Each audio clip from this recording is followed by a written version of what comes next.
Hi there, Mark Weichman to speak to you about the difference between condos and co-ops.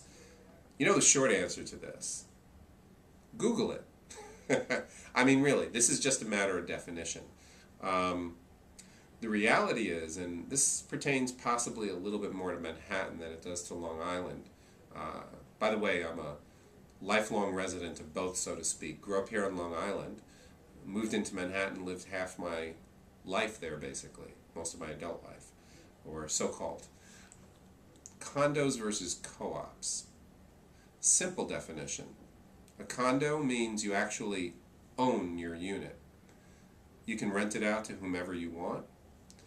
You can pretty much treat it as a standalone home, except that it's condominium. It's got some common ground to it, some common areas, and because of that you have some common fees.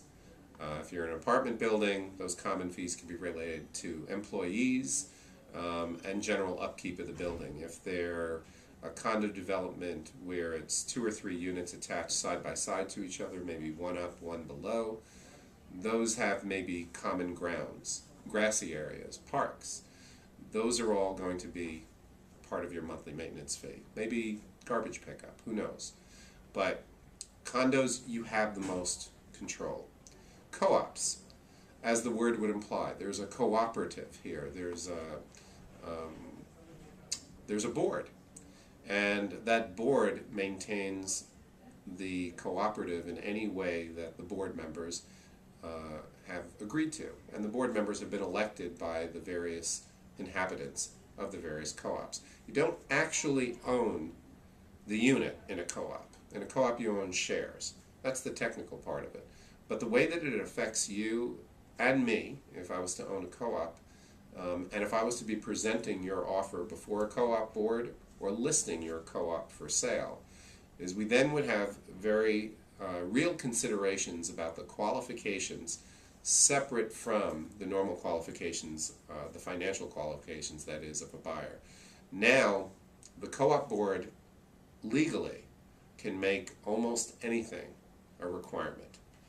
They could make everybody have to be left-handed. They could make everybody have to be a certain height, a certain weight. It's the craziest thing, but it's true. Sort of the last bastion of being your own club. Now there's a combination of the two. Condop. I've come across this recently as I'm looking up some places for investors in Manhattan.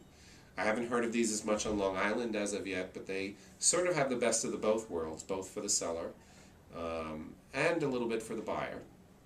They're not as restrictive in terms of who comes in. They're not as restrictive in terms of who you can rent them out to. But again, they're going to be unique to that particular amalgam of the two. Again, you can Google it, or you can just know. Condos, you have control. Co-ops, the board has control. If you'd like to be part of a club where once you're in, you have control, go for a co-op. If you'd like to have the freedom and the flexibility to be able to rent, if you're not going to be around, to whomever you want, if it's an investment, go for a condominium. The specifics should be looked into. There are offering plans for each of these. Again, I'm happy to do that both on your behalf on the buying side, especially as a buyer's agent. We can speak about that another time. And also, certainly, as a listing agent, looking out for your best interests, as well as being able to help your co-op to be sold as quickly as possible. I'm Mark Weichman. I look forward to answering your questions further. Thank you for your time.